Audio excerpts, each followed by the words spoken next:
Suns fans, you know what time it is in the PHX. Empire of the Suns.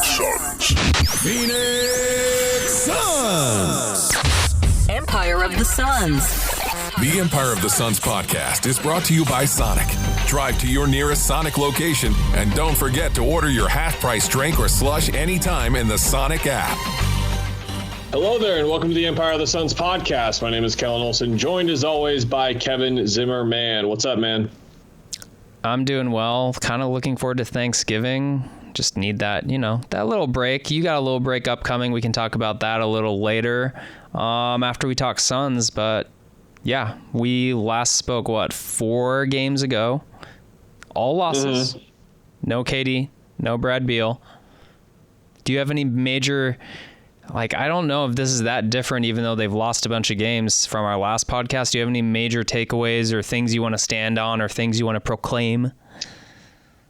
No, we were, to pat ourselves on the back, we were kind of prophetic with our tone last week, where we were just like, hey, vibes are great. The team looks really good, but these guys are injured. And while they got off to a tremendous start, we're not trying to downplay it all. Their overall efficiency wasn't that of a 9-2 team.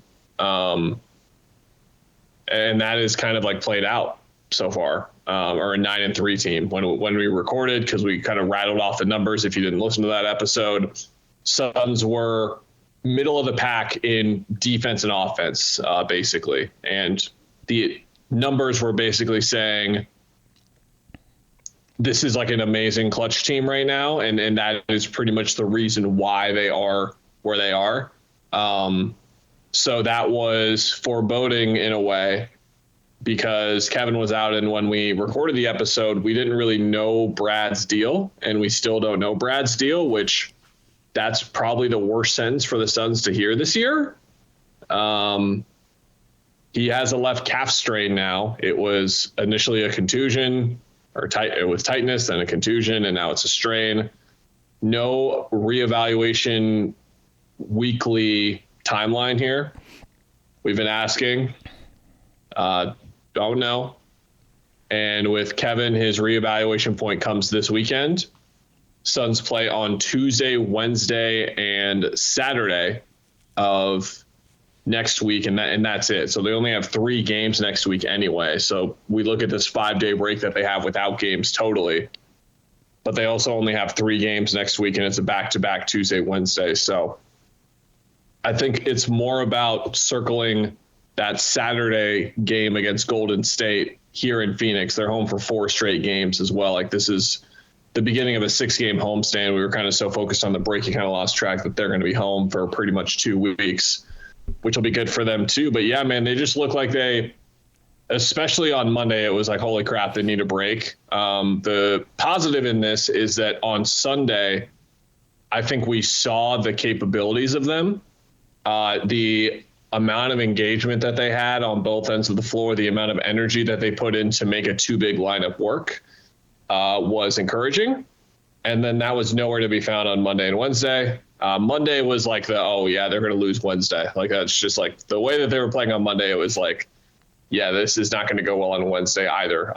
Another caveat, or just reason I believe this is happening, is the schedule was a horrible draw for them at this time. Oklahoma City, incredibly physical, defensively versatile team. Minnesota, incredibly physical, defensively versatile team. New York, incredibly versatile, physical defensive team. All tough breaks. Do you are you getting your concern meter up anywhere beyond health at this point with the level of play that you saw over the last week? I honestly think there have been stretches, quarter stretches. The New York first quarter was bad. You can't have that effort level and get burned on the fast break to that degree and have excuses other than the effort's not there. But I think that happens to every team. The Knicks were super hot. Brunson just sees those rims differently, whatever. the Suns roster, I think my bigger takeaway is the roster's flawed, which I already knew. We talked about last podcast. I think I'll double down, losing KD and Beal on defense for your wing defense has just been bad. I mean, Royce O'Neal has been missing so badly until he got hot in that second half against New York that, like, it doesn't matter if he's playing good defense. It's hard to keep him out there. Ryan Dunn has fallen back to earth pretty hard. So they just need their stars to play defense. Honestly, it's been a bigger deal. I think this 4-game stretch, honestly, the offense and what I'm seeing out of that is good. They're getting good shots. The Timberwolves game, they actually hit the shots. But I don't have anything really bad to say about how the offense is working. And even in the New York game, they weathered a terrible first quarter, and there were multiple points where it was just like, okay, 11, 10. Did they get under 10? Very briefly. And it's just like they couldn't get over the hump because of the defense. And so to me, that's where you got to have questions about the wing defense. If you can't get offense out of Okogie and Dunn, then you're really in a rough spot without KD and Beal, and none of that's super surprising. So, yeah, I mean, I think we kind of did, again, hit it on spot on last podcast. Even to start of the season, like, this team, no matter how well it does, it's going to have a time period where it needs to find itself, and they did really just pull out a bunch of clutch games, which again is good news. They're still together. I'm not worried about any of that stuff, but yeah, I think they're just in a rough spot, and I don't know if we should. I hate calling scheduling any reason, but it definitely did not help them. No, it did not, and I think So the developments for me over this stretch are what you just hit on, which is, okay, when Kevin and Brad were in, the role players were awesome and incredibly consistent, and their inconsistency really flashed over this stretch, which leads me to, is this supporting cast going to be able to be consistent enough when guys are injured? Yeah. And if they aren't able to be, because so far we're 0 for 1, we'll keep track of these stretches as we go. But what I ended my recap with last night is that what we talked about a little bit last week, like, the West doesn't sleep. The Warriors are 11-3. The Thunder are 12-4. The Lakers are 10-4. The Rockets are 11-5. We expected the Thunder to do that. We did not expect those other 3 teams to do that, and they have done that. So you're now in this mucked up middle with, like, Minnesota, Dallas, who we expected to be near the top or at the top, with Phoenix. Denver's mucked up in the middle a little bit right now. It's very early, but if this maintains, like a slightly a lesser version of this maintains, you're going to be in this point where if you lose 4 out of 6 or drop 5 straight, then you're going to drop from, like, 2nd to 9th in the standings. Like, that's just kind of going to be how it goes. And with the likelihood that Book is going to miss 2 weeks at some point, with the likelihood that another week and a half, 3-week thing is going to pop up for Durant or Beal, you need to be able to still win a little bit when those guys are injured. And so far, they haven't shown a capability of doing that. How much of that was due to how the supporting cast played? How much of it was due to 12 games in 21 days? How much of it was due to just Booker playing the way that he has? I asked him last night if he's feeling okay physically, if he's going to, like, use this break to get better physically. He said, nope, I'm great. And then I was like, the illness is good. And he's like, I'm good. Thank you for asking. So he's saying he's fine. I still see the lack of the full 100% Devin Booker that I've watched over the years, especially in the last couple. So I think the break will be helpful there.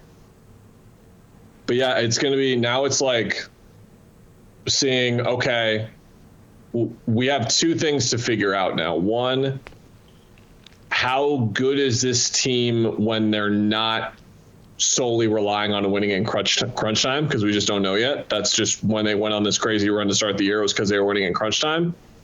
And then 2, when the injuries do come again, can they like hold the door, to use the famous Game of Thrones quote there? Except like the person holding the door doesn't have the end that Hodor did in that reference, I suppose. But can they not stabilize and maintain, but just like withstand? Can you go, let's say it's 9 games. Can you go 3-6 or 4-5? Like you need to be able to do that. You can't just drop 6 of 7 like this.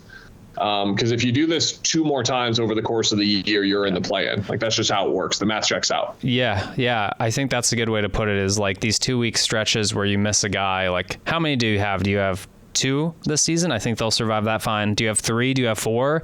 But also what's weird is like how, just the math of how this team is constructed. You have, I would be curious and take a lot more out of this if like Beal was even healthy and Book and KD was out, and just to see how they operate, or any combination of 2 guys out of the 3. Like it's very obvious this team doesn't go anywhere with one of the 3. Like there's no point in discussing how this team looks, to be honest.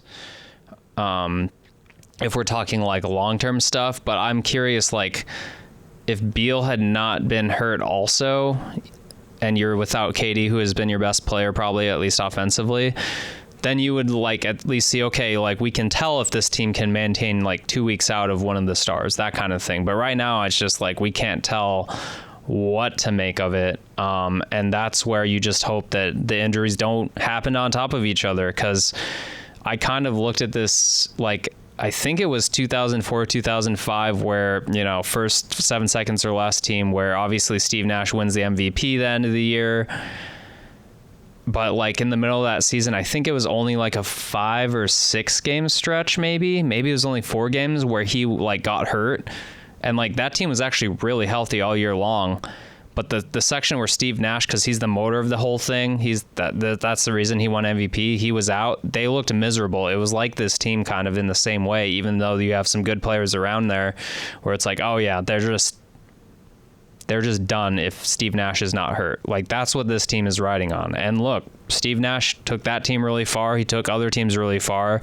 You just need your guys healthy at the end of the season. But the whole point of this is, it's matchup based, and to again not freak out fans too much. I think that does matter too. Like last year, it's you get a bad matchup in the first round, even if you get a good seed, it might not go well for you. If you get 2 or 3 or even 4, you might be better off, having gotten, for example, a 4 seed instead of a 2 seed, that kind of thing. So I don't want to put too much stock in that, but yeah, it's just you gotta be healthy at the end of the year. And I think I'm curious from like how serious is your injury standpoint, if they will talk with the players and that gets thinner. Like, does it hurt like on a 5 out of 10 scale? Well, right now we'll rest you, right? We'll rest you for 2 weeks and reevaluate you, KD. But if this was, February, March, and you're fighting for that positioning, or you're in a worse spot, like I think that I'd be curious to see if these guys would still be out then, but that's obviously something that you can't just guess at. Is that making sense? Yeah, it is. I just made a face for the video listeners watching, and it's like what I just looked up to what you're saying, and like the process here and how it can work. So 12 games in 21 days they just played. I just noticed like there's some other breaks coming up in this next month. We'll see with the NBA Cup and like the games added and stuff. Yeah. But with like it's a required 2 games, right? If you don't make it, it's 2, I believe. And what? That's a 10-day stretch? You'd have 2 games, maybe? Maybe it's less. So they get today, Thursday, November 21st. This is like their first day, basically, of this stretch where over the next 31 days they're going to play 9 games, and they just did 12 and 21. So do you add 2 more to that though, or is that's including the cup games? It's just 7 right now. Okay. Or sorry, it's 9 right now. So it would be 11. You're right. Okay. So it would be 11 and 31 days, but like an extra 10 days and 1 less game is crazy. And again, like to quell some concern here, if you have some, the stretch is Lakers, Nets, Warriors. So Lakers and Warriors, two of the best teams in the West. The Nets are not very good. Spurs to end the homestand, and then you go on the road to New Orleans, Miami, Orlando. New Orleans is really bad. Miami is fine. Orlando's pretty good. Then you have 3 days off. You're back at home, and you take on Indiana, and then on 2 days later, you take on Detroit. Yeah. Indiana's kind of fine. Detroit's kind of whatever. And then the schedule goes Denver, Dallas, Golden State, Memphis, and yeah, you're off to the races. But yeah, so not only over this next month do they get a lot of time, but the schedule is very light. Like, this is probably the lightest stretch of the schedule they have for maybe the rest of the year. In January, they have a run where it's Philly, Charlotte, Atlanta, Utah, Charlotte, Atlanta, Washington, Detroit. So that's going to be like this is my way of saying they have a great point in the schedule now to figure things out. So that stretch of East teams I just mentioned where it's really easy, it basically ends on the 25th of January. So like I think that's going to be like the official. Kellen is circling this date right now as like a where are we at right there, because in my eyes this team should probably be like 10 games over 500 by then, if not more, just based on the quality of opposition that they're going to have. And the schedule really, really balances out towards not only West heavy in the last 2 months, but also is to the more stingy, downright like great East teams. Like you get Boston twice in the last month, like as an example. So if there was ever a time for them to be going through this, it would have been during that stretch. So they got a little bit unlucky there. But even if they have another one of these over the next 2 months, they'll be good. But that's when they need to like get right and figure all this stuff out, which I think they totally will. It's not a ton to figure out even. It's just, can they get healthy? Did you have any other rotation thoughts? Do you want to make sender declarations? I think we kind of did that last week where we were like shrugging and being like, I don't know, man, it doesn't look great. Yeah, it doesn't look great. I mean, I don't know. Let's see. You were at the game because that's your job. The Knicks game, Bob Myers was on the call. Pretty like blunt. He's actually good because he was calling out Tibbs of being like, I don't know, he just is not going to pull these guys late in the game and it's a blowout.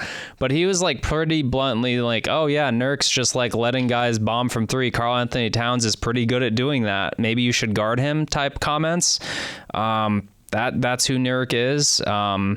They don't really have a choice right now in the matter of who they play because they just need to play their best guys and available guys right now.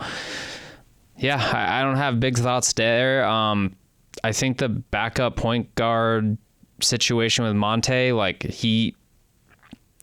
I don't know what you think, but he arguably has been playing better than Tyus. Like Tyus was there.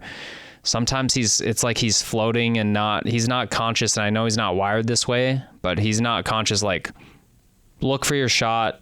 If you run a pick and roll, I know you're not like going to get all the way to the rim, but make plays out of it or something. And he's just trying to move the ball, which is like going to work with Beal and KD on the team, but you'd like to see a little more aggression out of him. I think again, it's just his biggest role. Yeah.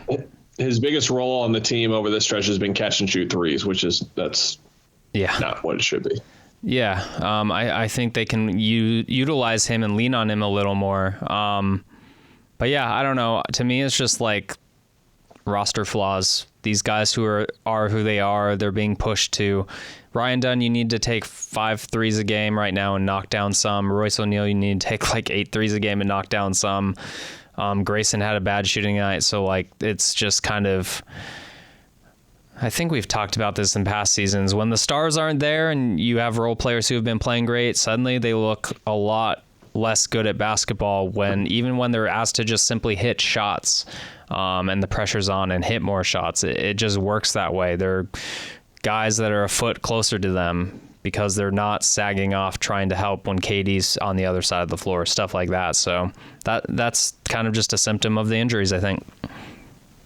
Yeah, it's good that they're taking 43s a game over this 5-game stretch. Don't get me wrong. But what happens is when you lose 10 or 11 threes per game from Kevin Durant and Bradley Beal, and you lose the gravity and the balance of the floor spacing, Now you've got Tyus Jones taking 7.4 threes a game over this 5-game stretch. And Tyus has never been a moderate to high volume 3-point shooter in his career. And that's something I talk about on this podcast a lot. Like, give me the guy that takes 9 threes a game and shoots 36% from 3 over the guy that takes 3 and 41% from 3. Like, that's, you want the high volume guy who's more reliable and is more in those situations more often. Like Royce O'Neal, 6 threes a game, 29%. Ryan Dunn, 5 threes a game, 24. Like, you should not have those 3 guys combining for 18 threes a game in this kind of layout where the pressure is so heavily put towards Booker and the gravity is there. By the way, Grayson had a good 2 games back after missing a little bit of time, and then really struggled last night. And that was one of those things where I could tell we were fully in the vortex of like frustration with the team because everyone was like taking it out on Grayson. I was like, he just had 2 good games. Like, he was just back to being himself for 2 games, and then he has 1 bad one, and it's all of a sudden like they're trading this guy again. But yeah, I think I don't really have much else to say, honestly. That's we've hit on it, buddy. Did we hit on you're going down to Tucson? You're going to take in. I looked this up. We did last week. Yeah. We mentioned it last week. Okay. Well, I'll tease it again since I'm going off the rails here. There are legit 12 NBA level guys in the top 100 of ESPN's like big board right now in that game. I don't know if all of them will play. Most of them won't probably not play super great and look like NBA prospects, but like that's a big. Tell us which scouts are there. But yeah, you're going to go down there, probably right on Cooper Flag. All of them. Do you have any teasy? All of them will be there. Any good quick comments on, you asked some Suns people about Cooper Flag? Anything good from there that you want to, or do you want to keep it in the pocket until? I'm going to say keep it in the pocket because I genuinely can't remember. I just had a really successful run of getting I believe all 3 of those guys are national champions. Like, all 3 of them won a title with Duke. The Duke guys on the Suns did? I think. Like, I just can't like say that type of thing right now and then like just leave it hanging and be like, oh, I don't know. Somebody look it up later. You'll know. If not, I'm looking right now. Okay. Yeah, they won in 2010 and then they won in 2015. And that is that 2009-2010 team. That's Mason, I believe. Oh, yeah, that team had 7 NBA players on it. Now the most notable NBA player on there is probably Mason. That's the Kyle Singler team. You see that Kyle Singler story, by the way? Oh, yeah, that's not good. It was very cool to see a lot of his former teammates reaching out in the comments and being like, it's all right, man, we're here for you. Yeah, Jahlil Okafor, the other Plumlee, Marshall Plumlee, Emil Jefferson, and then Grayson, Tyus, Justice Winslow, NCAA champion. They had all of those bigs. My brain is scrambled. I don't remember the Plumlees sharing Okafor and Emil. Jefferson probably wasn't playing then, but yeah. Quinn Cook was the it was the Quinn Cook Tyus Jones backcourt. Yeah. Quinn Cook was pretty good in college, man. Quinn Cook was pretty good. Yeah, but I talked to all those guys about Cooper Flag, and I talked to Book and Kevin. It's not going to be like a full-blown thing. I'm just going to see Cooper Flag, and those 5 guys are in the locker room I cover, so it made sense to talk to them. But I'm excited for the game. I'm really hoping, as I tweeted, that the basketball gods will reward us after giving a guy 41 from Wisconsin, of course, in a game that had 63 free throws. He took 14 shots, Kevin. 63 fouls, excuse me. There were more free throws than that in the game, I think. Hopefully no Pac-12 refs on this crew, huh? Since the Pac-12 refs were the problem before, and no other conference has bad refs ever. But yeah, it'll be fun. I'm leaving here in like 90 minutes. I'm turning it into a whole little weekend thing. I'm going to go around some notable locations on campus from my time there, send them to friends and stuff, and eat buffalo chicken pizza from No Anchovies, my favorite meal there. It's a good call. Because I deserve it. Yes, you do. Yeah, it's very nice. Anything you want me to visit? I was just going to say like sausage jelly. That's like, I don't know why that was on my brain. Did you ever experience sausage deli? I think it's still there.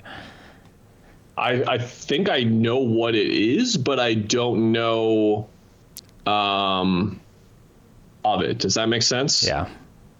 Don't worry about it, but I don't know. You enjoy it. Okay. I will. Yeah, 8:30 tip, by the way, which is kind of crazy. But yeah, we've got a big college weekend because the ASU game's on Saturday afternoon as well. Big Cardinals game on Sunday. It's a good time to be in the Arizona sports business, and the company we work for is called Arizona Sports, so that works out, huh? Yeah, it does. Football, wow. Football state. It's what we are now, obviously. Who knew? All right, everyone. We will be back at some point next week. I'm guessing after that back-to-back, where hoping to catch up with Cam Johnson. Tried my best to catch up with Mikal Bridges yesterday, but won't say it on the podcast. Mikal was delightful. I'll put it that way. Mikal was delightful. The experience of trying to talk with him was not. All right, everyone. We'll be back next week. Goodbye. Bye.